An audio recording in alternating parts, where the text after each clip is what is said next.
it's Nat. Been trying to get this video out for a good 2 weeks with moving, but now I'm on the other side and I'm going to get this one out now. What is it on? I wanted to talk about this week healthy sex positive self-image and why that's really important in terms of our ability to show up in the world as our brightest, most authentic, integral, bright, shiny, beautiful selves. Why is that really important? Coming back to you for a second, just to make sure that we're on the same page communication-wise and understanding each other, to define what self-image is in general, it basically has to do with our whole concept around our abilities, our appearance, and our personality, and all of everything that comes under the umbrella of how we kind of view ourselves past, in the present, and how we measure up in terms of our future ideals in terms of those things, whether it relates to health or it relates to spirituality or our career goals or our physical appearance, said health, whatever you're wanting to achieve in your work. And a huge section of it I found over the last decade and a half of the work that I had been doing at first with people personally around stress and dating and relating and positive self-image. There is definitely a huge part of this, as would say some of my colleagues from decades past who have PhDs and have written books in the realm of what's called clinical sexology, and they've looked a lot at what makes up our self-esteem and what constitutes sexual self-esteem and self-image. A huge part of our wider self-image is actually our concept of our sexuality and our sensuality and our whole concept relative to the bigger concept of our abilities, our appearance, our functionality, and everything that we are under that heading as well. That's a big subsection. And it's actually a section that can have a bleed through impact, whether we're intending to keep kind of a clear boundary between our personal and professional or not. The tricky thing is that so much of our concept of our functionality and how attractive we are and all of our baggage that happens in our personal life around that definitely bleeds through into how we show up on things like video and how we show up on stage and how we're worried that we're going to be perceived, and in terms of our ability to engage, they definitely show up. How does that look? How might that play out in terms of examples of stuff that can kind of throw us off our game? I wanted to give an example for the sake of trying to be a little bit binary, non-gender biased, right? I thought I'd give an example for a man, and then I'm going to give some from my own world as well, right? As exhibit A of feminine identification, as an example of how this can bleed through into your professional and impact your performance and impact how you start showing up in your leadership, things like sales and speaking, as well as your personal life. Yeah. So the first example is of a gentleman. A few years back, I was working in a charity, and one of the guys who was a manager at the charity used to be a general manager in a former life of a car dealership, right? So we were talking about this exact subject matter one day in terms of how your thoughts around this impact sales performance. And he was telling me this story about this guy that he used to manage who was a gun at sales. He was amazing, right? He was one of the best on the team. And there was one particular week though where he was just, for a couple of days, he was just totally off his game. And the guy knew him, who was managing him, knew him well enough to know that that meant something was off. And he had an idea, because he knew him, he had an idea of what it might be, right? So he takes him out for lunch to kind of find out what's going on, yeah? And it turns out that he's having this big point of complexity with his wife at that time, yeah? So he's in trouble because he's not been showing up in certain ways and she's upset about that. And then that's had flow-on effect in terms of their intimate relationship as well. Like she's pushing him away and she's rejecting him, and then he's wanting to fix that, but then in the process, in his time when he's not at home, like he's going through this whole mental process of then trying to make sense of, what have I done wrong? What am I doing wrong? And relative to his concept of how he wants to be showing up and how he was thinking of himself in terms of his confidence of, yeah, I'm doing a great job of this. Yeah, I'm amazing. Hey, I'm great at my job, blah, blah, blah. His confidence took this hit while he was going through this self-analysis process of going, well, what if I'm really not? What if I am a crap husband? What if I'm not a great guy? What if I'm doing all this stuff wrong? What if she's not attracted to me anymore? And he went on this whole bender of self-doubt and self-analysis trying to work out what he was doing wrong that ended up impacting his professional performance, because then those doubts are then transferring over into him not feeling on his game and him feeling like, well, maybe I'm not good at this either, and it just had this flow on effect. So then the guy kind of worked with him, like he gave him, like I think he gave him the afternoon off, and he went home and he gave him some pointers because he was a little bit older, and he sort of talked to him about some of the stuff he could work on with his partner, and he did. He went home, he resolved all this stuff, and within a couple of days things were back to normal at home. And then the knock-on effect of that is he was just straight back to normal on his gun normal professional self, right? But the whole example just shows us the power of, like, once our mindset starts to change around our concept of, you know, for him, part of that was definitely his sense of attractiveness and his sense of being appealing and being desirable. And it's amazing. I could run a whole other webinar on power dynamics and how, like, our sexuality plays into sales, and I will at some point, and we might cover off on it on the next webinar that I'm running, because it's such a fascinating subject, and the power dynamics and things we play out under that are just, whew, it's one of my favorite subjects to talk about. It's very juicy and there's a lot in there, right? But I've digressed just slightly. The point was that, you know, him, once those thoughts resolved and he got back to going, oh, I am enough and I can do something about this, and here's how I can get back to being great at this and being better, rather, his whole self-talk started changing again, and he got on, and, you know, his perception of himself's changed, and then all of a sudden he was back on his game performance-wise, right? People driving past.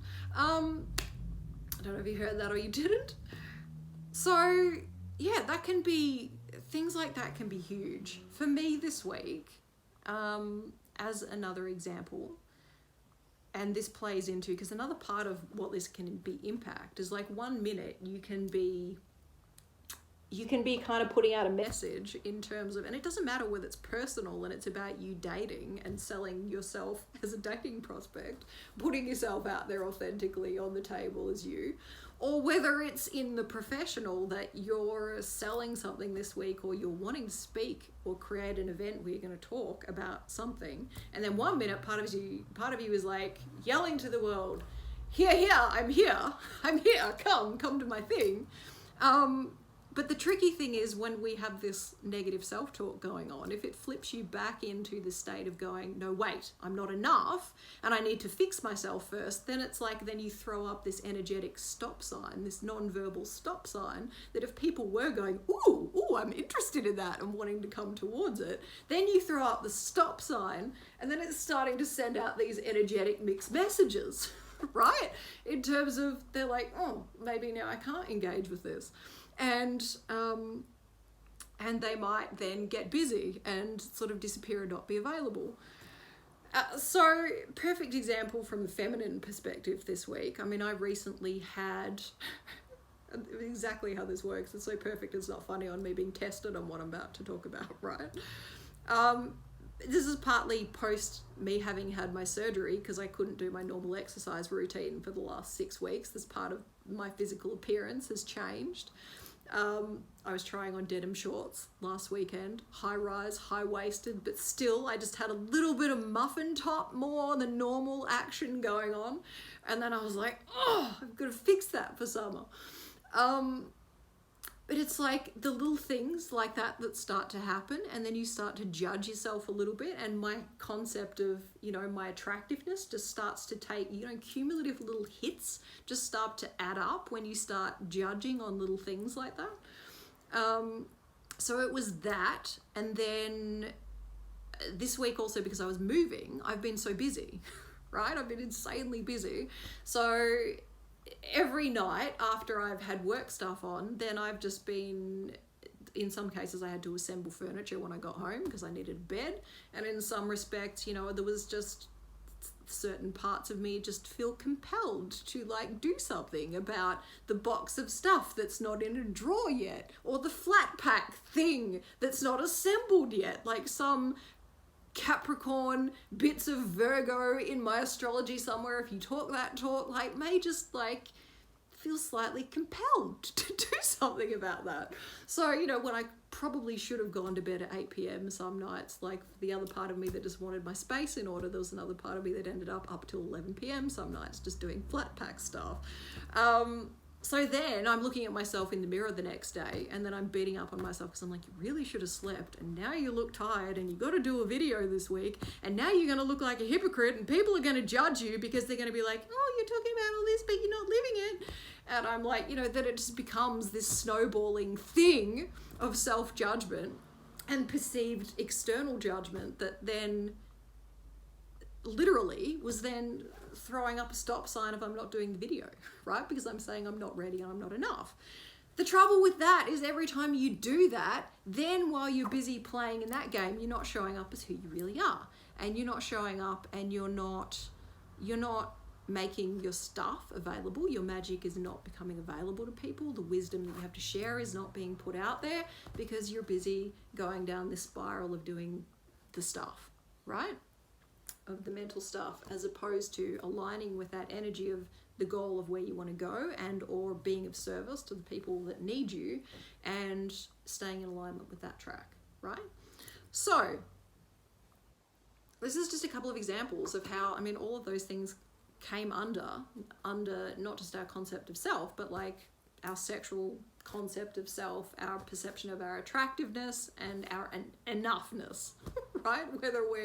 Whether we're enough, and all of that can impact on how we show up in the world. So it's really important to get on top of that. Just quickly, because again, we could talk for a month and I could write a book on some of the things that you can do to work through this. What's a brief summary of some of the things that can help you in creating positive, sex positive self-imagery? Getting on top of our health stuff, exactly what I was just talking about, in terms of if you've got anything that's making you feel not at your best and you know is negatively impacting you, for self-care purposes, but also for the sake of your psychology, it's good to get on top of it, because not only will you be healthier, but you won't be having those processes all the time of, you know, shredding yourself because you're like, oh, I'm not doing enough and now I feel guilty. Like that process just innately will resolve itself, right? So addressing health, which has a knock-on for your mindset, and then being aware of, because anytime we want to work on this stuff, I wouldn't necessarily, once upon a time I used to be all about kind of diving into the stuff, and now I kind of changed it a little bit, right? Because now I'm a bit like, you know what, I think the more productive thing is, like I said, about staying on track to your goal and trying to align to that, and then just dealing with the obstacles or the roadblocks as they come up along the way, right? And then reframing relative to those along the way. So is this serving me, or isn't this serving me the way I'm reacting to this? And how would I contextualize this in a healthy way? And what would be the healthy way of me dealing with this so that I can move forward and show up in the world, is kind of a part of the mindset and what we change and work on to kind of resolve that. There's staying in alignment with the energy and the vision of what we're trying to create in that respect. Then there's a part that relates to specifically diving into your understanding and your connection to owning, taking ownership of and experiencing what you love, tapping a little more deeply into what you desire, which is a whole basket of complexity in yourself when you get into religion, or whether you stay. There's a negative and a positive side to that coin, right? in spirituality, it often gets demonized because at its extreme, desire is addictive and can have us get off our life purpose. So there can be that aspect to kind of be aware of. But then in the positive, your desire is an indicator of your destiny, right? You don't want to abandon desire completely, because your dreams and what you long towards tell you something about what you're here to create. So at the same time, like, you got to be careful not to throw out the baby with the bathwater. It's really important to own your desire and develop a healthy relationship with your desire, because of exactly that. That's showing you something about your life purpose and your soul purpose. And that allows you to like show up as the most vibrant part of you. You're not blocking your life force energy when you're taking ownership of it and you're making conscious decisions around it. You're not suppressing it. You're not blocking it, judging and shaming it anymore. Like, you're letting it flow. And that's important in terms of us showing up as the brightest, shiniest, most beautiful, but most authentic, messy, as well as highest potential versions of us. That's really important, yeah?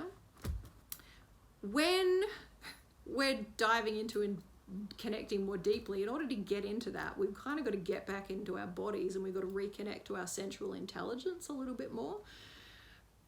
And I've run some challenges over the years that, you know, we took a deep dive into doing exactly that. There were whole weeks of the challenge that were just dedicated to just sensory wise, just making sure you be present with life and experience the joys of life. It was really beautiful. But the flow-on, knock-on effect of increasing your awareness and being more connected to yourself is then we often have to deal with all these things that we haven't been noticing. We have to deal with extra sensitivities and maybe patterns and other things that were going on that we've been on a bit on autopilot and not noticing. So then the next part of that could also be around, you know, how we manage ourselves through that. Like I said, the reframe and staying on track, and how we manage our sensitivity and manage all that stuff that comes up. And yeah, reframing it in a positive way as the final part of that, and reframing it in a way that serves and helps us create, in addition to trying to be loving and self-accepting of all of who we are, in terms of the parts of our identity that, you know, we have the ability to cultivate and guide the direction of. That's also about the reframing in a positive way what's within our power to change within that, right? And yeah, so that's a few of the things. It's so easy to say. Trust me, because I've been doing it like for like a good 20 years, and I've run, you know, I've run a lot of talks and presentations on all of this stuff and healing the guilt and shame that impacts, you know, our ability to show up as who we really are, and or our ability to communicate what we really want and to create that and feeling entitled to it. Like, I've run lots of discussions around that. This is really liberating stuff, and it's really important in terms of, you know, your ability to show up and be who you are. Can't underestimate, can't explain enough how important it is to get on top of this stuff and take a look at this stuff, right? And make sure that you reframe in a positive way. So that's it.